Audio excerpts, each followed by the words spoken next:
ప్రభుత్వ అధికారులు లంచం తీసుకోవటం, ఆదాయానికి మించి ఆస్తులు కలిగి ఉండటం చట్టరీత్యా నేరం. కానీ కొంతమంది అధికారులు కాసులకు కక్కుర్తి పడతారు. ఇష్టారీతిన లంచాలు తీసుకుంటారు. వీరి ఆట కట్టించడానికి అవినీతి నిరోధక శాఖ ఎప్పటికప్పుడు దాడులు నిర్వహిస్తూ అక్రమార్కుల గుండెల్లో రైళ్లు పరిగెత్తిస్తోంది.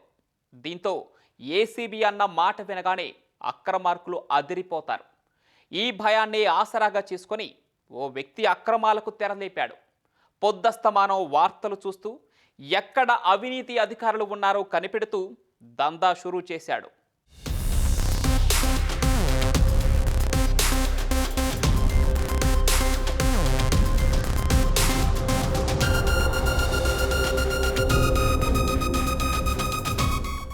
ప్రభుత్వ శాఖలో ఉన్నత పదవుల్లో ఉన్న అధికారులతో పాటు పదవీ విరమణకి దగ్గరలో ఉన్న ప్రభుత్వ ఉద్యోగులే రాచంపల్లి శ్రీనివాస్ టార్గెట్.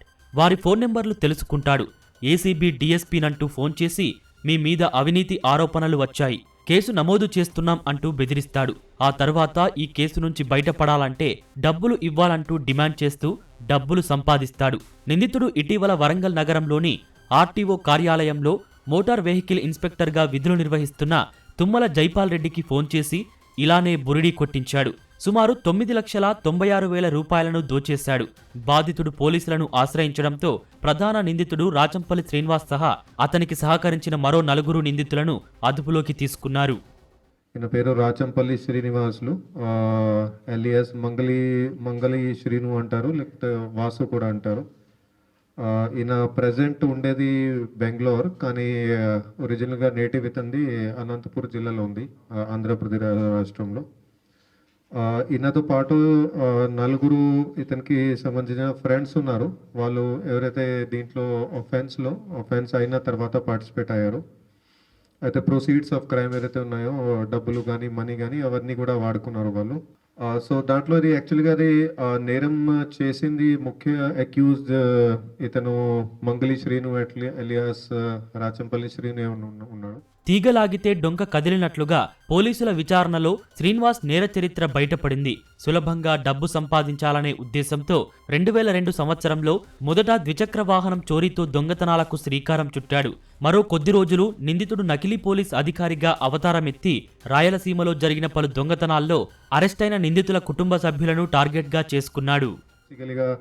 అన్ని కేసులలో అది ఇట్లానే చీటింగ్ చేయడం, ఏదో కాల్ చెప్పి ఏసీబీ అని చెప్పి వేరే ఆఫీసర్స్కి కాల్ చేయడం, వాళ్ళ దగ్గర డబ్బులు తీసుకోవడం, ముఖ్యంగా ఇలాంటి కేసులు ఉన్నాయి. సో ఆ 11 కేసులలో 2 కేసెస్ కర్నూలు జిల్లాకి సంబంధించి ఉన్నాయి, ఆంధ్రాలోని. మిగతా అన్ని 9 కేసెస్ మన తెలంగాణ రాష్ట్రం సంబంధించి ఉన్నాయి. ఇప్పటి వరకు ఇతను 50 కేసెస్ వరకు చీటింగ్ వై ఇంపర్సనేషన్ అంటారు. అంటే నేను పోలీస్ అని చెప్పి ఎక్కడైతే ఎవరో దొంగతనం ఏమైనా చేస్తారు, ఇంట్లో నుంచి ఏదైనా బంగారం తీసుకెళ్తారు, వెండి తీసుకెళ్తారు, క్యాష్ తీసుకెళ్తారు, వాళ్ళ ఇంట్లోకి వెళ్ళి వాళ్ళ దగ్గరకు పోయి నేను పోలీస్ అని వాళ్ళ దగ్గరనే అది రికవరీగా వాళ్ళ దగ్గరనే బంగారం తీసుకోవడం. అంటే అక్యూజ్డ్ వాళ్ళ ఇంట్లో దగ్గరికి పోయి వాళ్ళ ఫ్యామిలీ దగ్గరనే బంగారం కానీ వెండి కానీ లేకపోతే అమౌంట్ కానీ అట్లా తీసుకోవడం, వాళ్ళకి పోలీస్ అని చెప్పి. సో అలాంటి పోలీస్ అని చెప్పి ఇంపర్సనేషన్ చేసిన కేసెస్ అలాంటి 50 ఉన్నాయి ఇతని మీద. ఎంతమంది అయినవి రిజిస్టర్ అయినవి. చైన్ స్నాచింగ్ కేసెస్ ఇతని మీద 2014లో మొదలుపెట్టిండు. 14 నుంచి 18 వరకు chain snatching cases 41 chain snatching cases ఇతని మీద ఉన్నాయి.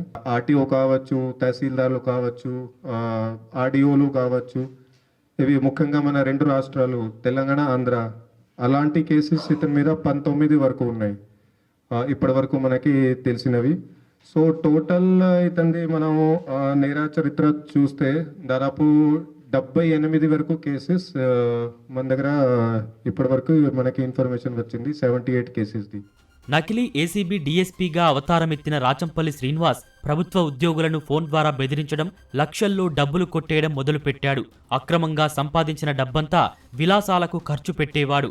బెట్టింగ్లు, క్యాసినోలు, గోవా, బెంగళూరు ప్రాంతాల్లో వ్యభిచార గృహాలకు వెళ్లడం చేసేవాడని పోలీసుల విచారణలో తేలింది. ఏదైతే అమౌంట్ ఇతను తీసుకుంటాడో, ఫ్రాడ్ చేసుకొని వాళ్ళ దగ్గర అమౌంట్ ఏదైతే చేసుకుంటాడో, ఆ అమౌంట్ది ఇతనికి స్పెండ్ చేసుకోవడానికి ఇతను 3-4 విధులు పెట్టిండు.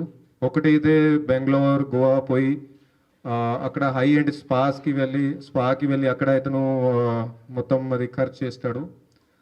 Second thing, online gaming apps ఇతను జాయిన్ చేసుకొని ఇతనితో పాటు 4 అక్యూజ్డ్, ఇంతకుముందు ఏదైతే చెప్పినా నేను A2, A3, A4 and A5 వాళ్ళ అకౌంట్లలోకి అమౌంట్ ట్రాన్స్ఫర్ చేసుకొని వీళ్ళు 5 కలిసి అది అన్నీ కూడా ఆన్లైన్ గేమింగ్, ఆన్లైన్ బెట్టింగ్ దాంట్లో పెట్టుకొని ఖర్చు చేసేవాళ్ళు. సో వాళ్ళది కూడా మన టోటల్ రికార్డ్ చెక్ చేస్తే ఇప్పటి వరకు 82,98,000 వరకు అది ఆన్లైన్ బెట్టింగ్లోనే ఎంత పోగొట్టుకున్నారని అది మనకి ఇన్ఫర్మేషన్ వచ్చింది. నిందితుడు శ్రీనివాస్, అతని గ్యాంగ్ గురించి ఎలాంటి ఆధారాలు దొరకకున్నా తమ బృందాలు విస్తృతంగా శోధన చేసి పట్టుకున్నామని వరంగల్ పోలీస్ కమిషనర్ సన్ప్రీత్ సింగ్ తెలిపారు. పత్రికలు, టీవీల్లో వచ్చే వార్తలను ఆధారంగా చేసుకుని నిందితుడు తన టార్గెట్ నిర్ణయించుకుంటాడని చెప్పారు. ఇతను రెగ్యులర్గా పేపర్స్ చూస్తూ ఉంటాడు, ఆన్లైన్లో యాప్స్ చూస్తూ ఉంటాడు. సో 2 రాష్ట్రాలకు సంబంధించి తెలుగు న్యూస్ అన్నీ కూడా చూస్తూ ఉంటాడు. తెలుగు న్యూస్లో కూడా ఎక్కడైతే అవినీతి గురించి రాస్తారో ఏదైనా ఆఫీస్ సంబంధి కానివ్వండి, అట్లాంటి న్యూస్ ఇతను ఫిల్టర్ చేసి పెట్టుకుంటాడు. సో దాంట్లో ఇతను మరి అది ఫైనలైజ్ చేస్తారు, ఎక్కడ ఏ ఆఫీస్కి నేను కాల్ చేయాలి. సో అవినీతి ఎవరెవరి మీద రాస్తారో వాళ్ళ గురించి కూడా ఆఫీసర్స్ కూడా అందరిది నంబర్స్ ఇతను పెట్టుకొని తన దగ్గర పెట్టుకుంటాడు. సో వాళ్ళకి ఎట్లా కాల్స్ చేయడం ఇతను మొదలు పెడతారు. సో దాంట్లో చేస్తూ వరుసగా ఎక్కడైనా ఎవరైతే ఇరుకుతాడో వాడిని అతను ట్రాప్ చేసేస్తాడు. అది అతనిది ఎమ్మో. సో బేసికల్గా ఓన్లీ తెలుగు రాష్ట్రాలకు సంబంధించి న్యూస్ చదివి ఇతను చేస్తాడు అంతే. నిందితులందరినీ రిమాండ్కు తరలించిన పోలీసులు ఈ కేసులో తప్పించుకుని పారిపోయిన మరో 3 త్వరలోనే పట్టుకుంటామని తెలిపారు.